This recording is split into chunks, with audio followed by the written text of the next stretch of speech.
Hello everyone and welcome to my channel Learn with Mooniloon. In this video we will be discussing the events leading up to the collapse of the Soviet Union, the key players involved, and the aftermath of this historic event.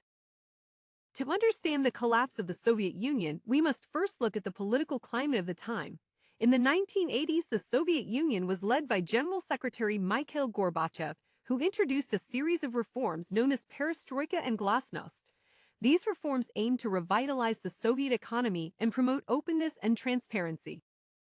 However, these reforms also unleashed a wave of political and social unrest throughout the Soviet Union, with many citizens calling for greater political freedoms and independence for their regions. This led to a series of protests and uprisings, particularly in the Baltic states and other republics. One of the key players in the collapse of the Soviet Union was Boris Yeltsin, the president of the Russian Soviet Federative Socialist Republic. Yeltsin was a vocal critic of Gorbachev's reforms and advocated for greater autonomy for the republics within the Soviet Union. In August 1991, a group of hardline Communist Party officials attempted to overthrow Gorbachev in a coup detat.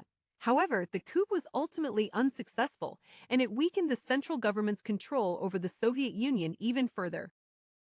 Following the failed coup, the leaders of Russia, Ukraine, and Belarus met in the Belovezha Forest and signed the Belovezha Accords, which dissolved the Soviet Union and established the Commonwealth of Independent States. The collapse of the Soviet Union was met with mixed reactions, with some celebrating the newfound freedom and independence of their respective countries, while others mourned the loss of a superpower and the stability it provided.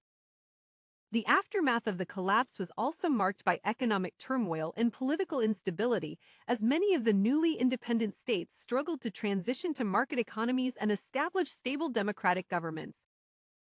Today, Russia is still dealing with the legacy of the Soviet Union and the challenges of post-Soviet transition. However, the collapse of the Soviet Union also opened up new opportunities for cooperation and collaboration between the former Soviet republics and the rest of the world. That concludes our video on the collapse of the Soviet Union. We hope you found it informative and insightful. Please like and subscribe for more videos on world history and politics. Thank you for watching.